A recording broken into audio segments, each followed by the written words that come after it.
ابلیس کا اصل نام عزازیل ہے۔ اصطلاحاً ابلیس اسی جن کا نام ہے جس نے اللہ تعالیٰ کے حکم کی نافرمانی کر کے حضرت آدم علیہ السلام کو سجدے سے انکار کر دیا۔ ابلیس کے والد کا نام چلیپا تھا۔ چلیپا کا چہرہ ببر شیر جیسا تھا۔ وہ نہایت قد آور اور بہادر تھا۔ اس کی قوم اسے شاشین کے نام سے مخاطب کرتی تھی، جس کے معنی دل دہلا دینے کے ہیں۔ ابلیس کی والدہ کا نام تبلیس تھا۔ تبلیس کا چہرہ بیڑیے کی مانند تھا اور وہ بھی اپنے شوہر چلیپا کی طرح نہایت دلیر طاقتور، اس حد تک کہ قوم کے ہر فرد کی زبان پر تھا کہ تبلیس کے ہوتے ہوئے دنیا کی کوئی طاقت ہمیں شکست نہیں دے سکتی۔ ابلیس کی نسل کی ابتدا جس جن سے ہوئی اس کا نام تارانوس تھا۔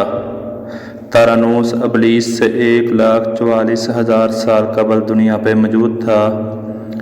تارانوس کی نسل تیزی سے بڑھی کیونکہ ان کو موت نہیں آتی تھی۔ البتہ یہ آگ سے پیدا کی ہوئی مخلوق تھی تو سرکشی بھی اس جنوں کی نسل کو پہلی موت فرشتوں کے ہاتھوں پیدائش کے 36,000 سال بعد آئی، جس کی وجہ سرکشی تھی۔ یہاں پہلی بار موت کی ابتدا ہوئی، اس سے پہلے موت نہیں آتی تھی۔ بعد میں چلیپانیس نامی ایک نیک جن کو جنات کی ہدایت کا ذمہ سونپا گیا اور وہ ہی شاہ جنات قرار پائے۔ اس کے بعد حموس کو یہ ذمہ داری دی گئی۔ حموس کے دور میں ہی چلیپا اور تبلیس کی پیدائش ہوئی۔ یہ دونوں اپنے وقت کے بے حد بہادر جنات تھے اور ان کی قوم نے چلیپا کو شاشین کا لقب دیا، اس کے شیر کے جیسے سر کی وجہ سے دیا۔ ان دونوں جنات کی وجہ سے ساری قوم کہنے لگی کہ ہمیں اس وقت تک کوئی نہیں ہرا سکتا جب تک شاشین اور تبلیس ہمارے درمیان موجود ہیں۔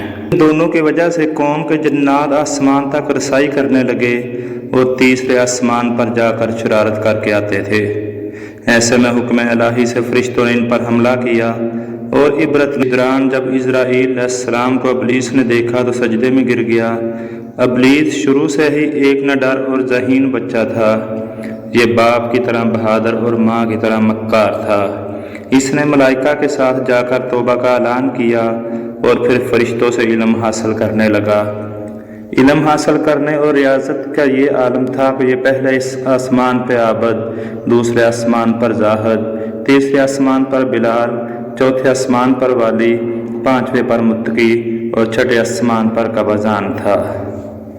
یہ وہ وقت تھا جب یہ فرشتوں کو سکھاتا تھا۔ ساتویں آسمان پہ ابلیس بما نور میں رہا۔ ہفتے افلاک کے سبب ملائکہ کا معلم قرار دیا گیا، یہاں تک کہ پہنچ کر ابلیس نے اپنی عاجزی اور ریاضت کی انتہا کر دی۔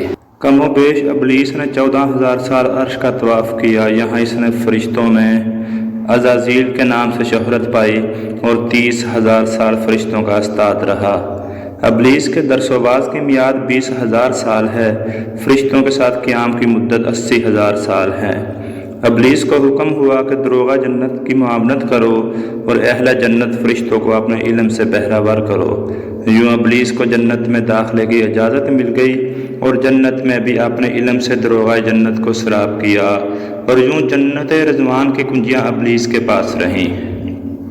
روایت کے مطابق ابلیس 40,000 سال تک یہ فرض خزانچی انجام دیتا رہا۔ یہی وہ مقام اعلیٰ ترین جنت رضوان ہی تھا جہاں ابلیس نے پہلی بار بادشاہت کے خواب دیکھنا شروع کیے اور یہاں پہ ابلیس عاجزی سے پہلے بار بھٹکا اور خود کو بادشاہ بنانے اور رب بن جانے کے خواب دیکھنے شروع کیے اور یوں نظام چلتا رہا، مگر اس سب سے اللہ تعالیٰ کی ذات بے خبر نہ تھی۔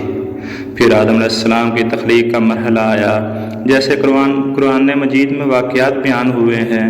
ابلیس آدم علیہ السلام کو مرحلہ وار مختلف اقسام کی مٹی سے تخلیق ہوتا دیکھتا رہا اور چپ رہا، مگر جیسے ہی اسے یہ معلوم ہوا کہ یہ آدم علیہ السلام اللہ تعالیٰ کا نائب ہے تو اس نے واویلا کیا، عبادات اور اطاعت کا واسطہ دیا۔ پھر عبادت کس نے میرے کہ مجھ جتنی عبادت کس نے کی ہے، اور آدم علیہ السلام کو سجدہ کرنے سے انکاری ہوا۔ تب اللہ تعالیٰ نے کہا نکل جا شیطان مردود۔ لعنتی قرار پانے کے بعد ابلیس نے اپنی عبادات اور ریاضت کا رب کریم سے عوض مانگا، جس پر اللہ تعالیٰ نے